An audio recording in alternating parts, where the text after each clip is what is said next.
Hello students, in this video we are going to learn the lesson Nutrition and Health.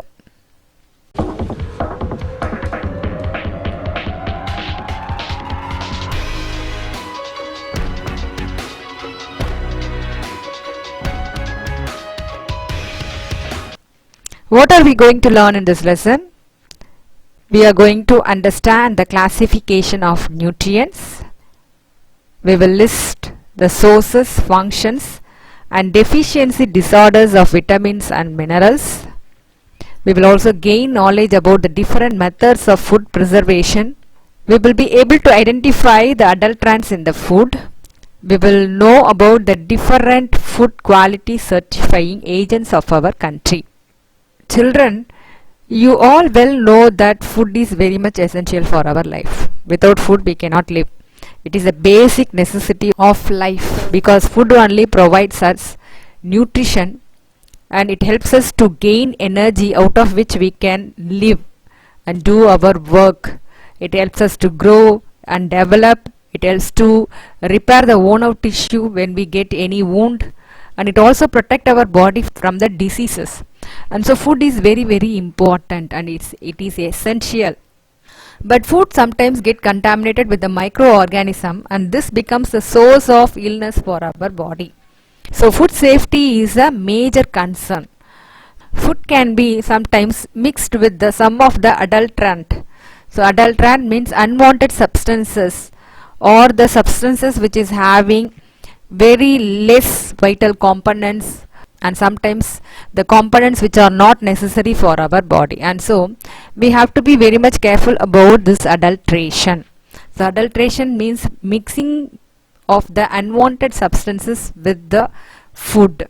So food contamination with the microorganism is also should be avoided, and so food safety is the major concern of these days.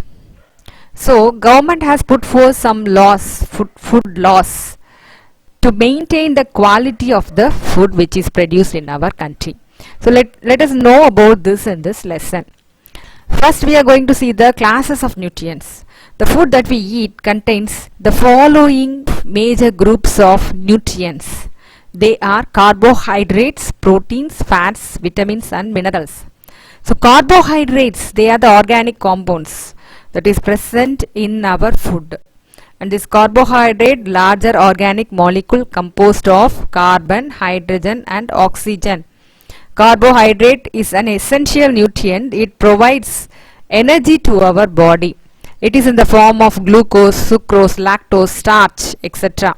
So carbohydrate can be classified based on the number of sugar molecules which are present. They are monosaccharides, example for which is glucose, disaccharide, sucrose, polysaccharide, example cellulose. Next nutrient is proteins. Proteins are also very much essential because they are the building blocks of our body. They are essential for the growth as well as the repair of the body cells. The proteins are made up of amino acids. So these amino acids are classified into essential amino acids and non-essential amino acids. Essential amino acids are those that cannot be synthesized by our body, and so it must be taken in the form of food in our diet. So essential amino acids are as follows.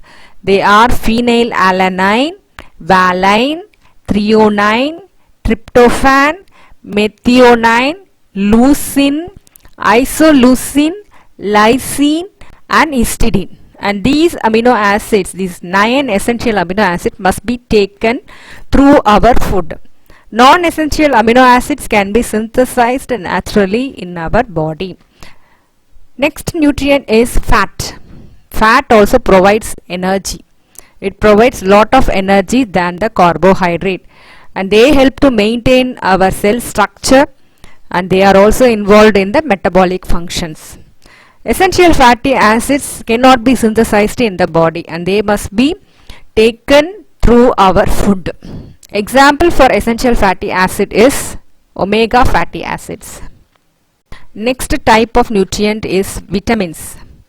Vitamins are also vital nutrient. They are required in very minute quantity. They are helpful for performing specific physiological and biochemical functions in our body. Only in their presence certain physiological and biochemical functions can take place in our body, and so they are essential. Absence of these vitamins may cause malfunctioning and deficiency diseases. Vitamin D is called as sunshine vitamin. Why? Human skin can synthesize vitamin D. When our skin is exposed to the sunlight, especially in the early morning hours, our skin can synthesize vitamin D. Dehydrocholesterol in our skin is converted into vitamin D with the sunlight. And so, vitamin D is called as sunshine vitamin. And vitamin D is very much important for strengthening of the bones, and it helps to absorb the calcium from our food. The next nutrient is minerals.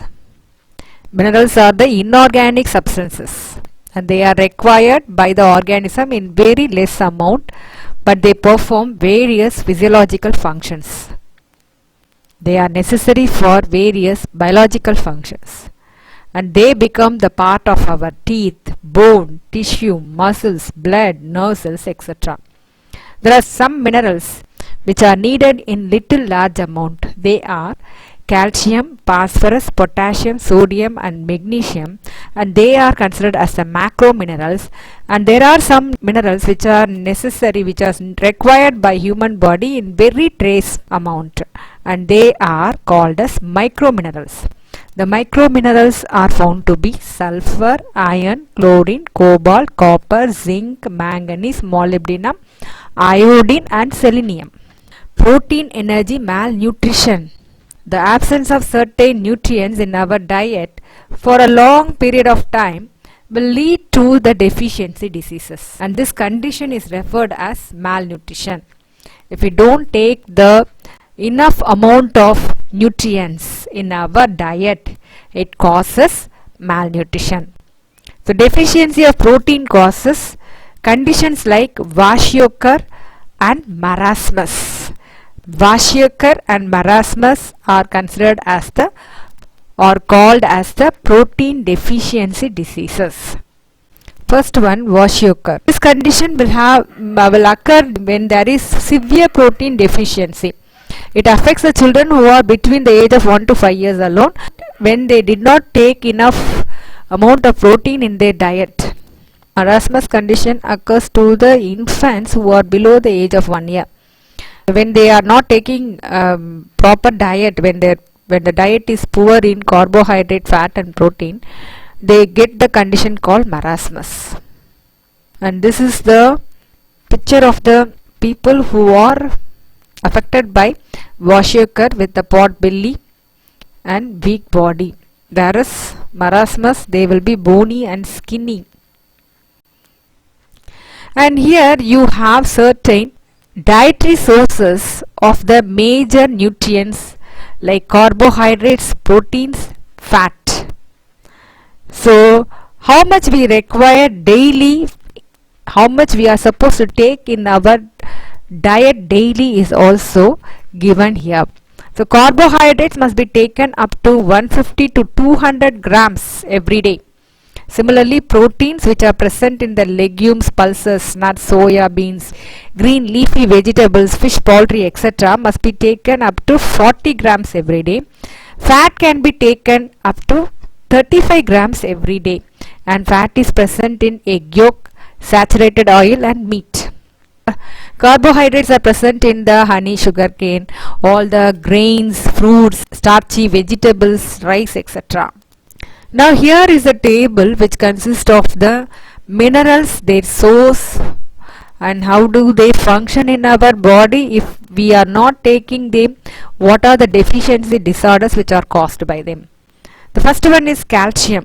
So calcium is present in the dairy products, beans, cabbage, egg, fish, etc.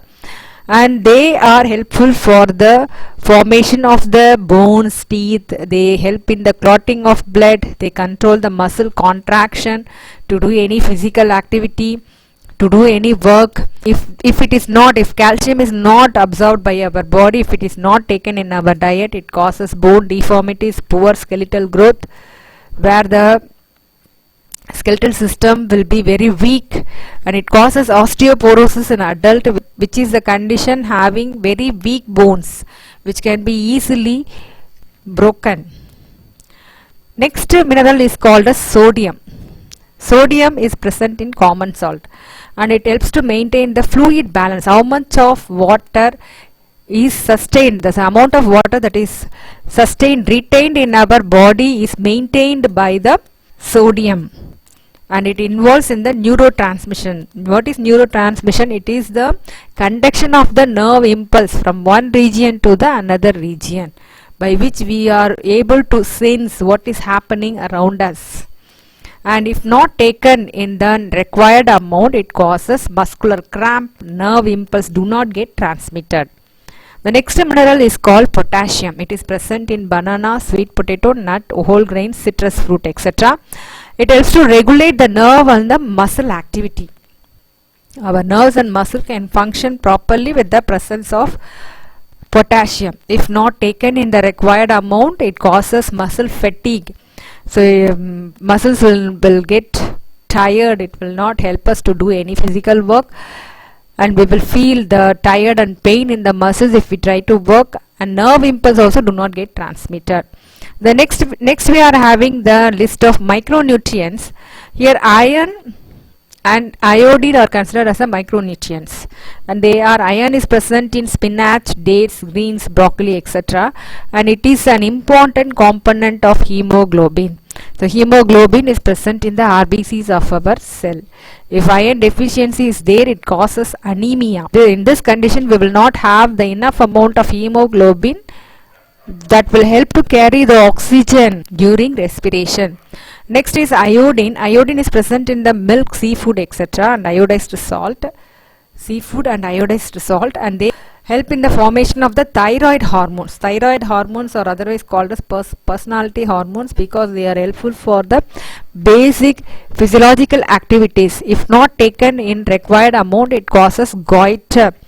Is a condition, swelling in the throat region, swelling of the thyroid gland, which is called goiter. It causes a condition called goiter. Now we have to learn about the food hygiene. Food gets spoiled when there is an undesirable change in the normal state of it, and it becomes not suitable, it becomes unsuitable for the human consumption. We cannot eat spoiled food. So how to prevent the spoilage of food? By maintaining personal hygiene. Poor personal hygiene will allow the pathogens to cause the food spoilage. What are the signs of the food spoilage? There will be change in the appearance, the color of the food, the texture and the odor of the food when the food is spoiled. And taste also becomes very bad. What are the factors that are responsible for the spoilage of food? There are two factors, internal and the external factors. So internal factors include the enzymes and the moisture that is present in the food itself, and they are responsible for the spoilage of food. External factors can include the adulterant, the unwanted substance mixing with the food, contaminated utensils, when the utensils or the vessels which, if they are not cleaned properly, and also unhygienic cooking area, if the food is cooked in the unhygienic area, and lack of storage facilities. So food must be preserved from spoilage. What is food preservation? Food preservation is a process of prevention of the food spoilage. It is done by storing in a condition which is fit for the food not to be spoiled, and it can be used for the consumption. Why food should be preserved? Because food must be preserved to increase the shelf life of the food. We can increase the shelf life, we can store it for longer time and use it, and preservation will retain the color, texture, flavor and the nutritive value of the food, and it also increases the food supply. We get more amount of food. If we are not wasting the food, we get more amount of food, and it decreases the wastage of food. Food must not be wasted. What are the methods of preservation? There are various methods of preservation. They are, first one, drying. Drying is the process of preserving food by removing the water content of the food. It can be done by either sun drying or by vacuum drying. So example for vacuum drying is milk powder and cheese powder. They are dried in the vacuum by keeping it under the sunlight and drying it, or by passing the hot air drying like in grapes, dried fruits, potato flakes, etc. And this drying will inhibit the growth of the microorganism. So only the moisture will invite more amount of pathogens, microorganism to come and multiply. By drying it will prevent the growth of the microorganisms such as bacteria, yeast and molds. The next type of preserving method is smoking. So here the food products like meat and fish are exposed to the smoke. The smoke will have the high temperature and that will dry food. The drying action of the smoke will help to preserve the food. The next method is called irradiation. So irradiation is the process of exposing the food to optimum level of ionizing radiation. So I hope you all know what is ionizing radiation. Radiations from the rays, from the X-rays, gamma rays, UV rays, they have the potential to kill the harmful bacteria and the pest. So after killing, by passing these rays on the food, by exposing the food to these rays, we can kill these pathogens and they can be kept in an airtight container. By preventing the microbes to enter, we can preserve the food freshness. The next one is called as cold storage. We know that after eating in our houses, if the food is remaining, we will keep it inside the fridge. That is called cold storage. This is a process of storing the perishable food like vegetables and fruits, food products, milk and milk products at low temperature. Food products at low temperature will slow down the biological chemical reaction and also prevent the spoilage. The next method is called freezing. So one of the widely used method of preservation. So here the food is stored below 0 degrees Celsius, in which the microorganism cannot grow, and so the food spoilage is also delayed. Next method is called pasteurization. It is used for preserving the milk. So here the liquid food is heated to a certain temperature, like boiling the milk to the temperature up to 63 degrees Celsius for 30 minutes, and after which it will be suddenly cooled. And this will destroy the microbes which are present in the milk, and we call as pasteurization, because it was discovered by person called Louis Pasteur. So bananas can be stored best in the room temperature. It should not be refrigerated. If it is refrigerated, the enzymes which are responsible for the ripening activity will be prevented. In addition, the enzyme that is responsible for the browning and the cell damage become more active, and so bananas should not be kept in the refrigerator. It must be stored outside the fridge in the room temperature. The last method listed in your book is canning. Canning is nothing but preserving the food like vegetables, fruit, meat, dairy products in a clean, dry tin or cans. And it must be closed airtight. By preventing the entry of the microorganisms into the can, we have to seal them. By doing so, we can prevent the destroy of the food by the microbes. So before which it should be subjected to high temperature and it must be cooled. Next we have the addition of preservatives. Food can be preserved by adding natural and synthetic preservatives. There are certain natural preservatives available like salt, sugar and oil. Addition of salt prevents the spoilage of food like meat, fish, gooseberry, lemons, mangoes, etc. You know about the salting and pickling, and when they are salted and they are sun dried, we can store it for longer time. You would have heard about the vattal, meat, dry fish, etc. Even the pickles which we take, they are preserved. The vegetables and the lemon, mangoes are all preserved by adding salt in them. Addition of sugar. The sugar or honey is also used as preservative. This will also help in increasing the shelf life of the food products like jam, jellies and squash. The hygroscopic nature. So what do you mean by hygroscopic nature? They will absorb the water and reduce the water content that are present in the food.